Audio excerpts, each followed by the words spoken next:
Welcome to the Anthony John Amick's podcast. This is episode number 10, where we're going to be talking about how to build a personal brand in 2020. So sit back, relax, and enjoy the show. Welcome to the Anthony John Amick's podcast, the one and only podcast designed to help you become unstoppable in life and business. My name is Anthony John Amick. My friends call me AJ, and my goal with this podcast is to help you remember who you truly are, so you can maintain your center in the chaos, embody your potential, and unlock freedom in your life and business. That being said, let's get into today's show. All right, well, welcome back. Today I'm going to be bringing on one of my past clients, Julian Placino, who has made some big waves into creating his own personal brand. And when Julie and I started working together like 3 or 4 years ago, I think it was 3 years ago, he was like working as a recruiter for one of the best app building companies in the world called Bottle Rocket. And since then, he started a podcast called Pathways to Success. He's become a paid actor. He's been featured in commercials, and he's created a personal brand that has allowed him to actually replace his six-figure corporate salary. And now he owns a media and branding training company, and he's frequently paid like $8,000 or more to come in and speak to corporations. Now, before I bring him on, I have a quick question for you. Are you part of the Shift community? Now, I hope you have joined, especially if you're listening to this podcast, because I've been telling you that it's a way to get some free training on both the inner and the outer game stuff, so you can add 6 figures or scale to 7 figures or more to your business. Plus, you can connect with some amazing human beings. So if you haven't joined yet and you'd like to, simply go to www.ajamix.com/community. And as you listen to this podcast, you can then go over there and request to join. Now, it's absolutely free, and each Tuesday I host a 30-minute lunch and learn where I teach on marketing, sales, and inner game stuff. And people keep telling me, like, dude, you should charge for this. But to be honest, man, like at the moment, I feel inspired to just keep giving into that community. So if you want to join a community of amazing, like-minded people who are committed to creating and living their version of freedom, head on over to www.ajamix.com/community. All right, let's bring on the Asian sensation, the sexiest Asian man whom I've ever met, #NoHomo, onto the podcast. All right, well, let's bring on the Asian sensation, the sexiest Asian man I know, #NoHomo. I'm just saying, dude, you're a sexy dude. Onto the podcast, Julian Placino. What's up, brother? What's happening, brother? I'm glad to be on. Great to be here with you. Don't you like my intros? I mean, that's a pretty good intro, right? Love it, man. You make me feel at ease. That's all that matters, right? Awesome, dude. Can you believe that it's been like 4 years since we worked together? Can you believe that? I think it's been 4 years, right? 4 years? I think that's about right, man. Had I already started the podcast when we were working together? Yep. Okay, so it was post 2016 then, so yeah. So 3 years. Yeah. So here's the crazy thing. Within the 3-year period, like a lot's changed for you. You've gone new career. You've gone new relationship. I feel like, dude, you've completely reinvented yourself over the past 3 years. And it's not like you're a different you. You know what I mean? I mean, you are, but you're not. Like, you're just the dude that I saw, like the potential that I saw within you. I feel like over the past 3-4 years, you've like let it like blossom and really embodied that fully. Do you feel that way? I do. I think it's less change and more just becoming more of who I sort of already was, right? Exactly. Yep. By repurposing my skills, becoming more self-aware, facing my fears, and trying things new. So good, man. Now, today's focal point, dude, I want to talk about personal branding. And I want to see what you think and kind of what your thoughts are on what it's going to take for people to really create a strong personal brand in 2020. But before we do that, I want to ask you a simple question, which is like, why do you feel that having a personal brand in 2020 is ridiculously important? You know, for me, so what is a personal brand, right? And honestly, I didn't even know what I was building with the podcast until episode 100, when a listener reached out to me and said, "Hey, Julian, how did you build your personal brand?" And I was like, personal brand? Isn't that something only celebrities have? But what she was referring to was this body of work that I had inadvertently created 100 episodes that was this way for people to get to know who I was, what I cared about, without them ever meeting me. I equate having a personal brand to reputation, passive income. I produce a piece of content once, and it pays me over a lifetime in the form of social equity. Ultimately, a brand is a way to communicate your reputation in scale. Nice. Now, why do you feel like this is important? And I just lost you on the video, and now you're back. Brilliant. Why do you feel like this is important then, to have this personal brand, this thing that has, like as you called it, social equity, in all of your eloquence, social equity? Yeah. So if there's one thing that I've experienced as a result of having a personal brand, it is access to people, both from an inbound to outbound. And whenever you have access to people, you have access to opportunity. And when it comes to selling, when it comes to building a business, when it comes to networking, relationships are the name of the game. Awesome, dude. So brilliant, dude. Now, I feel like people have a misconception in this game, especially when it comes to personal branding. They look at, like, I think, when I think of personal brand, what comes to my mind is Gary Vee, right? Grant Cardone, a Tony Robbins. If we go spiritual, maybe an Oprah, Eckhart Tolle, something of that nature. And so they think, I think personal brand, huge, big, right? It's like if they don't have a huge following, a huge reach, then they don't have a strong personal brand. Do you find that to be true? I don't think that's true. And here's why. I'm living proof of it, right? Mm-hmm. So here's the thing with a podcast specifically. I've been podcasting for 3.5 years, right? Spread across 165 episodes. I only have 72,000 downloads. I gave a talk at Podcast Outlier, one of the biggest podcast conferences out there. My talk was called "Don't Do It for the Downloads." But as a result of the podcast, I became a sponsored podcaster, professionally represented actor and commercial model, a paid keynote speaker, and built a consulting company within 6 months, right? I'm saying that because you don't need a giant following to make an impact. You just need to be intentional about your personal brand and the content that you create. So good, man. So what do you feel like one has to do then to then build a strong personal brand? Like, what are the steps to making that happen? So when it comes down to it, there's sort of 3 components to it, right? There's the discovery piece. It's the self-awareness. It's what exactly is your brand? How do you know what to promote if you don't know who you are, what you value, and who you serve, right? And then there's the actual production piece, the hardware, the how-to, the shooting, the audio and all that. And then the last piece is distribution, right? If there's one tidbit I want to share with your audience, I have realized this. You begin to draw an audience of who you solve problems for or entertain. Makes sense, man. So if I'm hearing you correctly, you said we draw an audience to us by mostly, it sounds like, entertaining them or educating them. Is that correct? If you can do a mix of both. In my experience, so I appeal to a corporate audience, right? It's when I first started producing content on LinkedIn, I was making these helpful videos for recruiters, right? Yep. My first video on cold calling, it generated 34,000 views. When I first started posting content, I was less than 2,000 followers. Today, I'm over 12,300. It's because I was helping them with content, right? And who did I draw? A bunch of recruiters. Makes sense. Now, I would say some of the people who are in this game a little bit, they're like, okay, Julian, I hear you. Create content. Everybody says create content. And maybe some of the people are like, dude, everybody and their mother is fucking creating content. Like, how the fuck am I supposed to stand out? So how have you been able to stand out? Is it simply consistency, or is it you just being you and adding your own value, your own genius to the marketplace, and it attracts who it attracts? Like, is it that simple? I think it kind of started out this way, specifically when it comes to LinkedIn, okay?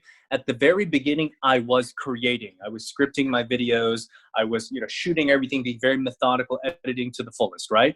But those first 10 videos, it started to generate buzz. People started to like, people started to engage. What that was market feedback that I can continue to use and add to my content calendar. Ultimately, that became my first training product that I codified and sold into the market, right? And then that led to speaking opportunities, and that led to more opportunities for me to create content. What you see today is less of me creating content and more about just capturing the journey, right? People want to become part of your story, right? And they want to sort of cheer you on. So it really is just a mixture of creating, of documenting, understanding who your customer is. And a lot of times it's just stuff that I'm posting out there for fun, you know what I mean? And it's like the more that you can sort of blend in entertainment into all of this, that's a winning combination. So good, dude. And I think one of the things that you do very, very, very, very well is it seems like you don't attach your personal value or worth to the content. Like it's almost like this detached thing where you're like, yeah, let's see if this works. And you put it out there, you get some market feedback. And if it works, you continue doing more of it. If it doesn't work, then maybe you change your strategy. Is that true for you? You don't attach any personal value or worth to the content you're creating. It literally is nothing more than market feedback. Is that true for you? I think for the most part, yes. In the beginning, I was really sensitive to like the feedback. Now I only listen to the feedback that serves me, right? So when it comes to building an audience, this is kind of what I've experienced. You can kind of look at it as a business, and there's one train of thought with this, which is who's your customer? What are their pain points? How can you create to serve that, right? The other piece is like, I'm just going to create inside of me and not care whatever else is out there, right? But just be consistent with it. For me, I'm kind of a mix of both. So it really depends on what I'm trying to use the content for. And that's when I talk about being intentional about it, right? So how do you like to use content? Let's go into that a little bit. Like, how do you like to use content? Like, are there different types for different purposes or what? Yeah, sometimes it's educational. Sometimes it is a specific call to action. Sometimes it is me showing my work. So part of the reason why I get booked so many times for speaking is because I tape a lot of the speeches that I do, right? And then put clips on it. But that inherently shows sort of what I do outside of just words. They see it, right? Austin Kleon has a great book, Show Your Work. If there's one thing that I've experienced as a content creator is that, right? It's like all this content becomes sort of a way to get to know who you are, where if you can tangibilize what it is that you do, you'll be much more effective in pitching and selling whatever business that you're doing. Awesome. And which content, because you said some of the content you do attach your worth to. I'm curious now. Which one do you attach your worth to? You know, I think, which ones do I attach my worth to? I want to give you an honest response. Like when you ask me this question, like, do I feel bad about something that gets a negative reaction? So dude, the personal worth thing, right? So if some people, right, they ship out a piece of content, it doesn't get any feedback, right? Any market data. And if they're not aware if their market is affluent or maybe their market is just lurkers, but they're still consuming the content, they just may not engage, they may then make a judgment of, I'm not worthy. So therefore, I should not do this. My message isn't good enough. My offer's not good enough. My content's not good enough. It seems like you don't normally do that, but you said sometimes you do attach your worth to some content. So what are some contents that you do attach your worth to, or do you not? Got it. Okay, so honestly, I don't think I understood the question, but here's where I want to get with this. I started the podcast not caring if anyone downloaded it, right? Because I was in this part of my life where it was like, I want to do something for me and not care what anyone else thinks, right? That I fell in love with the process. And because of that, it was a sustainable energy and a reason and a why, what a lot of people talked about, right? Yep. For me to keep making content and not care what anybody else thinks. It just so happens as a result of this consistency, I improved my craft and got better. And I'll just be very honest with you, the stuff that I put out there, it's not very polarizing. It's usually very helpful, very inspirational. And the majority of stuff that I get is overwhelmingly positive. Yep. And the few negative comments that I have are complete outliers. And that usually has to do with something about the individual and less about my content. So I'll be very honest with you, AJ, I don't really tie much of my personal worth into the content, with the exception of the ones that really just like really go crazy. Then it's like, what can I learn from this? How can I teach this? And how can I duplicate this? Awesome, dude. I think one of the big lessons here is that you do not create content that's very polarizing. Now, here's why I say that. We talked about this in an episode, well, not you and I, but I talked about this on episode number 2, actually, when we talked about human design, where some people look into the marketplace, especially in the game of creating content, and a lot of the content creators that lead the industry, they're like, you have to create polarizing content if you're going to get eyeballs, and eyeballs is where money comes from, so be polarizing, right? I would say not every human is designed to be polarizing, and you're one of those people. I mean, I remember a little bit of your human design. You're a fourth line, you're the celebrity, you're the networker, and I remember that was one of the advices that I gave you, was some advice. I was like, fuck webinars, fuck fancy funnels, just go all in on your podcast and network your fucking ass off. And if you do that, you're going to be fine. And you're like, really? That's simple? That's it? I'm like, that's it. And you've pretty much followed that to a T, and it's worked out really well for you, right? So I guess I'm saying by you not being polarizing, you've done a great job of you just being you, right? And so for anyone listening to this, if you're one of those people who's designed to be polarizing, be polarizing. And if you don't feel like you want to be polarizing, and it's not out of fear, it's just like who you are, somebody who's very positive. Julian's a very positive human being. Then do that because it works out. So Julian, next question here, man. How long does it take for someone to build their personal brand to a point where they're kind of seen as a go-to authority in their industry or in their chosen field? What's been your experience? I mean, you've been doing this for 3.5 years, right? You worked a corporate job before you went all into this, but so how long can somebody kind of figure it's going to take them? Man, that's a hard question to answer because it really depends, right? And here's the thing, like, for example, specifically with the podcast, okay? When I first started the podcast, I had no one to interview. I interviewed my sister. I interviewed my best friend. I've told this story so many times, but there did come to be a certain point where I hit a critical mass where it's like I stopped asking for guests. They all started coming to me.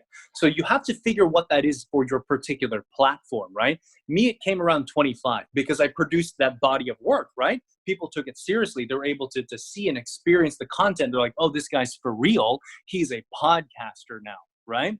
So whatever that is for you, my advice is just go create. Go create. There's no substitute for doing the work. There is no magic number, right?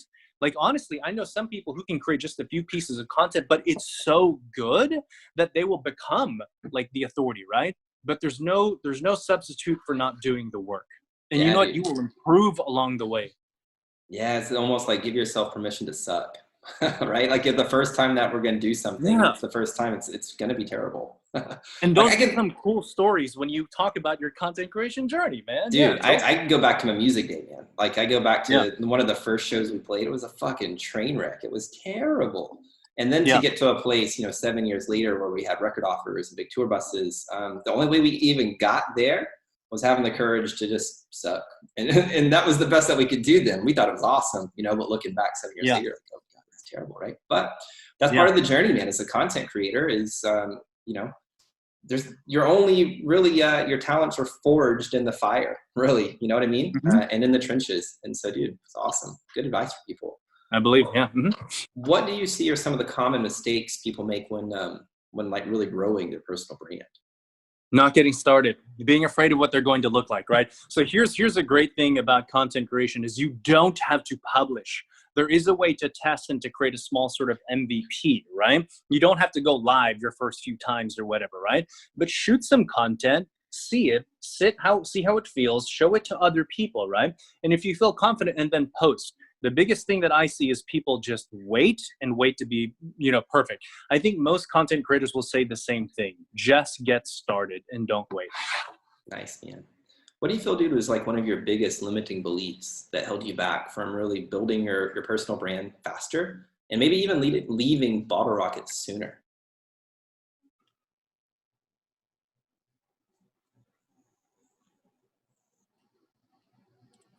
I'll be honest with you, AJ. I'm not saying this for any other reason, but it's like whenever you have such a drive and a passion to do what it is that you want to do, and I talk about this beautiful intersection of your natural strengths, your areas of interest, and value creation for others. Whenever you find that and align it in some way, somehow, with a passion or a purpose of yours, honestly, it's like I don't have limiting beliefs. It almost is like I can kind of see the future and create it for myself. I suppose perhaps there's always that I could be better. I could be speaking for larger audiences. I could do higher fees. But even that, it's like I know where my weaknesses are. But the things that I am good at, I can honestly see myself going toe-to-toe with some of the best in the world. So I don't know how to say it, AJ. I never really had any specific limiting beliefs. When you worked with me, did you see some in me? We worked together for like 3 months, AJ. Great question, man. Thanks for asking. The only one that really popped up was kind of this idea of it being like perfect, good enough. Like, am I doing right? Am I doing it good enough? Like, am I like, rather than kind of having maybe a little bit more potentially surrender where you're like, it's perfect. Like coming from a place where you have nothing to prove, nothing to defend to fucking anybody on the planet. It's just like, that's my gift. And Yeah. I mean, that would be the only thing that actually, just looking back, I could think of. I think that just might be it, right? But even then, you remember we talked about the natural ways people build businesses, and you showed me down this route of doing the internet business and the web when my natural way was building this thing.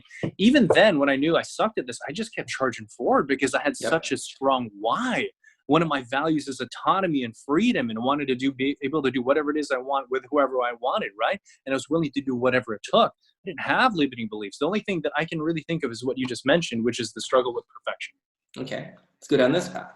What has it cost you? Like, what is the price that you've had to pay to build this personal brand that allows you to have the freedom that you have today? I know you paid a big price for this personally. I know this. Wow. Well, I mean, there was definitely a lot of financial investment I put into myself in the form of books, in the form of seminars. I hired you as my coach, and that is paid dividends well over, right? Yep. So there's been that piece. There's, of course, been my time. Like for me, it's like I worked like 60 hours a week at Bottle Rocket, and everything else I did was a side hustle. All the podcasts, it was all the weekends, right? So I think it was that. It was the financial investment. It was time. I could certainly potentially think that sometimes my reputation was at stake because I was doing this such publicly facing thing, but at the same time had this corporate job. But I found a way to sort of intermingle the two so that it supported both. Makes sense, man. Yeah. So a lot of people, they seem to look to the marketplace, right? To really kind of figure out how to model their personal brand, maybe their personality, maybe how they're going to show up, the types of content they're going to create. I think you've done a really good job of not doing that. And I think that's really, really intelligent, actually. So what advice would you have to somebody or for someone to help them not look out there to figure out their strengths or their weaknesses or what type of personal brand, but rather to kind of look here in the mirror, so to speak, to themselves to create their personal brand. So it's really coming as an overflow of who they are, rather than this distraction of who they're not because they're modeling. Any advice on that? I do. I have some advice on it for sure. So one thing that I will always value is mentorship, right? Learning from someone who's already produced learning from someone who's already produced the result that you want to produce and doing exactly what they did, right? I did this for years. That was actually one of the reasons why I started the podcast as well, is so I could learn from the strengths of others, right? And although I've been working a corporate career for like 10 years, I've actually been very entrepreneurial. I was doing a bunch of different things strictly just to make money. Internet business, real estate, network marketing, all these different things. Never achieved any kind of great success, right? But the one time I applied myself in an entrepreneurial endeavor, just something for the love of doing it, in a competency that I thought I was good at, all this abundance came from it. Why do I say that? I say that because you are your best salesperson. When you become self-aware and really get to know your gifts and talents, you begin to start to choose the endeavors where you're best sort of tailor fitted, right? And then when you do that and pursue and take action and face your fears, you kind of carve out a lane in your own. And that's what I started to see. The more of whoever it was that I became, the more unique I became. Because that's the truth. You are an individual. You are a human person. That's the idea of the personal brand. Makes sense, man. So let me ask you this question, because you've done a good job of not allowing money to dictate kind of your direction. Like you just said that you chose to set that to aside and then focus for the first time. Because I know prior to this, you've done other things, like you flipped trailer homes, you've done network marketing and fitness and all the stuff to make money, and you made money. But this was the first endeavor where you kind of were like, fuck the money. I'm going all in on the thing that I love, and let's see what happens. And you did it. But how did you flip that switch in the brain to be like, fuck money, but the money became as a byproduct of the value that you're putting into the marketplace, and it's paid dividends. But how were you able to flip that switch in your brain? Because so many people aren't able to do that. I don't know if I really flipped anything. This came to a point in very much frustration in my career, man, because I was just so tired of trying all of these different things and butting up my head against the wall. So it's like I wanted to do something, honestly, just for fun. Like, at Bottle Rocket, they talk about this idea of doing work that you love. Well, in 2016, I finally surrendered to this idea, and I was like, you know what? I just need something to like give me energy, right? And I always loved interviewing people. And the podcast was basically just let me capture these conversations and share them with other people, right? But whenever you do something that you love, it does have a way of like unlocking creativity and energy, giving you the right sustainable source of energy to pursue whatever it is that you do. And whenever you apply that towards an endeavor that you love, you start to build competency. And the more competency that you have, the more mastery. And once you have that, you have been able to create value that you can now exchange within the marketplace for commensurate value.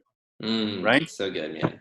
Do you think we're at a place or a time in history where people truly can make money doing whatever it is they love? I know like people hear this all the time, do what you love and the money will follow. But do you truly believe we live in a day and age where that's legitimately possible? If we love, I don't know, popcorn or Hello Kitty, I'm trying to think the most strange fucking thing I can think of. Do you think they can make money with the thing that they're really passionate about?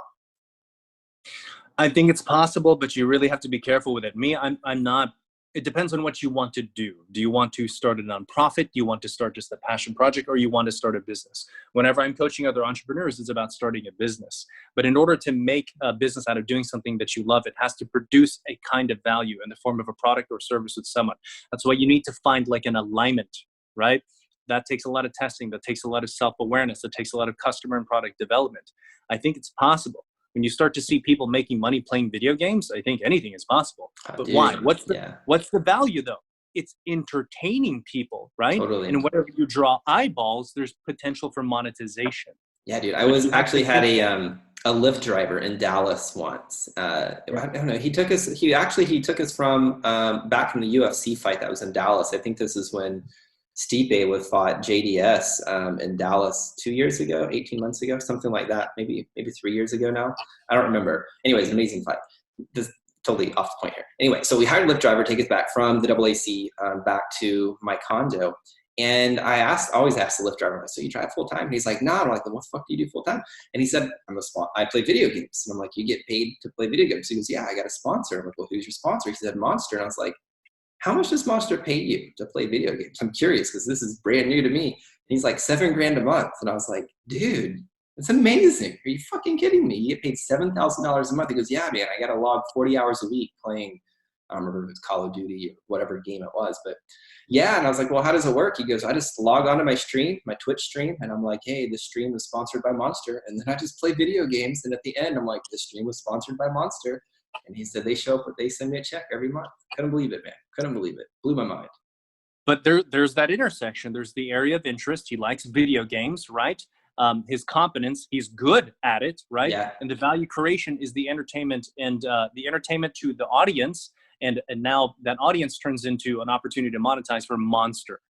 Brilliant, dude. There's so the really, it comes back to value exchange. Like you can make money doing whatever you're passionate about as long as there's value exchange, meaning people are willing to pay you because they are like, I see more value in the thing you're giving me than the money I'm giving you. And then you're taking the money because you're like, I am getting more value grabbing and taking your money rather than the service or the entertainment or the content that we're creating. So makes sense to me, man. Makes sense. 100%. Do you believe that in order to build a strong personal brand, somebody has to be consistent, like a very consistent content creator? Can they kind of just be every now and then putting out really good content, or do they really need to have a consistent schedule? I think consistency definitely has to be there, right? For number one, awareness, you always want to be in front of your customer. And that also competency development. The more that you produce, the better you get and the faster you become. So good. Now, when it comes to social media, what do you think is the best way to use it to create a personal brand? You've been using LinkedIn, it sounds like, very, very well. Do you think that's the place to be, or do you think any of them are good? You just need to pick a place where your audience is and, go all in on that one platform. So I think it depends. So for me personally, in my business, I get more social engagement on LinkedIn than all of my social platforms combined. But I have primarily a corporate audience, and that's where my audience lives, right? So I'll speak to one more thing about LinkedIn. I spoke at Video Marketing World this year, right? And we talked about the video, the future of video. There was probably about 10% of it was dedicated to LinkedIn video, right, this year. But I spoke to the founders, and they said more than 50% of the conference next year is going to be about LinkedIn video. So these guys know way more than I do about video platforms, but I'm just experiencing the results from what I'm doing. And I can certainly validate that based on all the track record that I have on LinkedIn. So awesome, man. Do they give you access to LinkedIn Live? I believe that LinkedIn's rolling out LinkedIn Live here pretty soon. Yeah, I haven't filed for the application, but I feel like I might have a pretty good shot at getting that. I hope you do, man. My homie, Paul J. Daly, he got I guess he submitted the app. They approved him. So he's actually going live in a couple of weeks with his first LinkedIn Live. He's pretty excited about it. But Yeah. I hope you get access because I think it'd be brilliant for you. Yeah. I've been on a LinkedIn Live. Like, do you know Kyle Burt? No. Kyle Burt is a walking TV station. You should see his setup. It's incredible, right? But we did one thing, and we had probably about, I don't know, I think like 100 eyeballs on us for about an hour and a half. And for me, that was like, think about like a studio audience, 100 people, right? You see the numbers here, but when you imagine the people watching, it's like, that's real value. That's attention, right? So it felt like we were on a live TV show. It's cool. Awesome, dude. So we're kind of getting close to wrapping up here, but I want to like kind of check in with you. If somebody takes your advice here, right, and they really go all in, following your advice, creating content consistently, they pick a platform, they're educating, they're entertaining, they're really, bringing value, and they're doing it, not attaching their worth. They're just like, man, this is the content, they're adding value to the marketplace. What do you see is really possible for them if they take this whole personal branding potentiality like very seriously? What's possible for them? They can become an expert, a recognized expert in whatever it is that they're looking to do, right? And like I mentioned, that the reason why I think a personal brand is so important is this. Like, if you don't have that, like in the form of like in the world that I come from, which is B2B sales, right? In order for me to sell something, I have to go and like sell something like over the phone or in person, right? Whenever you have a brand that lives without you actually being present, it sort of sells for you. It becomes a way for people to get to know who you are, what you value, and how you can help them without you being present. And for me, that is an incredible asset to have. Awesome, dude. And real quick, when you're creating content, is it attracting the sales opportunities to you, or are you having to hunt them down? Or are they, reaching out to you and be like, hey, can you help me with this? Or, hey, I have this opportunity. Are they really more coming to you, and then you're able to really kind of get on the phone or a Zoom call or whatever, and it's a lot easier to close the deal? Is that what a personal brand has also helped you do? Yes, on a regular basis, I get speaking engagements, I get clients, I get referral partners. I mean, just this week, I have meetings with an oil and gas company, a technology company, a staffing company. I picked up a coaching client, all from inbound from LinkedIn. Because like this whole halo effect is a real thing, right? When you become perceived as an expert, it's like that favorability, it translates into everything else that you do. Something really magical happens when someone first experiences you in the form of content, and then either speaks with you over the phone or in person. There's kind of a natural positional authority that takes place there. Awesome, man. So we talked about like what's possible. So let's flip the coin here. If they ignore your advice and they're like, I'm just going to stay hiding behind my logo, I'm not going to go do this personal brand thing. What do you feel is at stake for them? The same results they've been getting, I suppose, if they don't change something, right? And here's the thing, AJ, I'll be 100% honest with you, man. Like, as far as getting on the camera, I've seen it work against some people, right? There are some people who can present well on camera and create particular pieces of content. That's why I say choose your lane, right? Look at where your area of gift is. Are you more of a copywriter? Like, honestly, some of the pictures that I get, they get way more engagement than my videos, right? So sort of pick your lane, because the personal brand really all has to do, like we talked about the natural way of building businesses. I think you also have to find the natural way that you produce content as well. Makes sense, man. Now, dude, I know you speak all over the planet. You're inspiring a lot of people. So what parting inspiration do you want to share with someone who wants to take their personal brand to the next level in 2020? So I talk a lot about this idea of stewardship. It's one of my keynotes, right? And I call stewardship the future of leadership. And it's not just a great spiritual truth, but for me, it is a hyper pragmatic way of creating your own pathway to success. Stewardship is the discovery, deployment, and development of our talents and resources to be of service to others, right?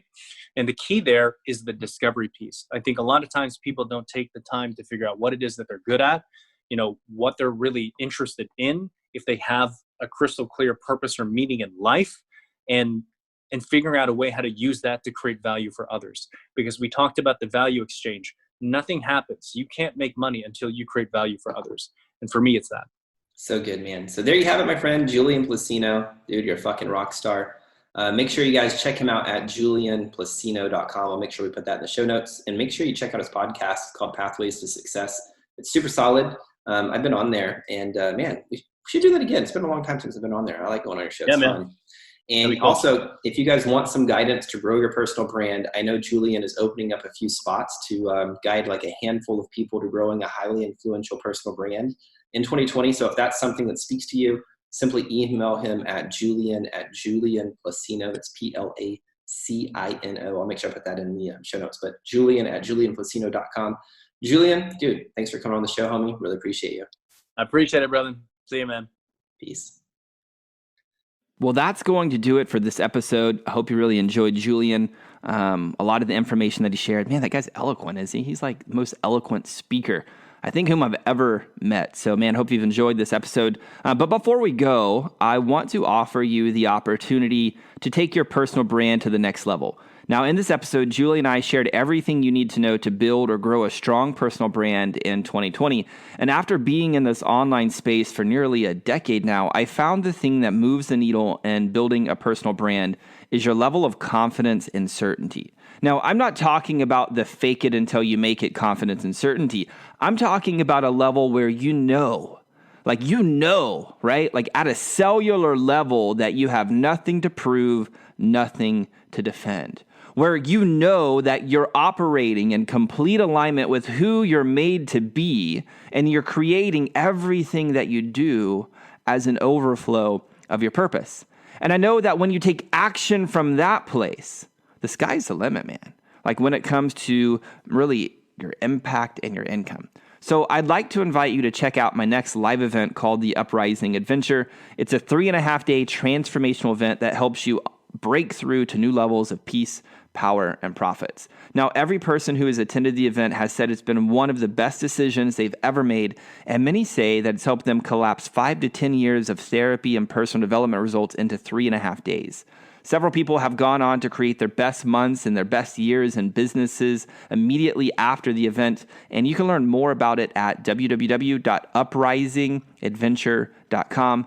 Now, I'm only allowing 10 people to join the event, so if you're serious about growing your personal brand in 2020 and beyond, then go to uprisingadventure.com to watch a very short video about the past attendees' experiences and their results, and then schedule a time to talk with me to explore if you're a good fit for taking one of the 10 spots. Now, I believe right now we only have like 6 spots left, I think. Now, so if you want that, head on over to uprisingadventure.com. Love to talk with you. Can't wait to talk to you about the event, and thanks again for choosing to listen to this podcast. I know you have a lot of choices, and you choose this one, and I can't thank you enough for that. All I can do is continue doing my very best to bring you some of the brightest minds on the planet and continue to dive deep down the spiritual and personal development rabbit holes, and also like the strategical stuff as well. So hope you have an amazing day or a night, depending on what time you're listening to the show. And until next time, my friend, I'm out. Peace. Well, that's all I've got for this episode of the Anthony John Amix podcast, but we have plenty more to help you become unstoppable in life and business. So head on over to ajamix.com for exclusive resources, information, and tools to help you break through to a new level of freedom, purpose, and success. I look forward to having you back for the next episode. Bye for now.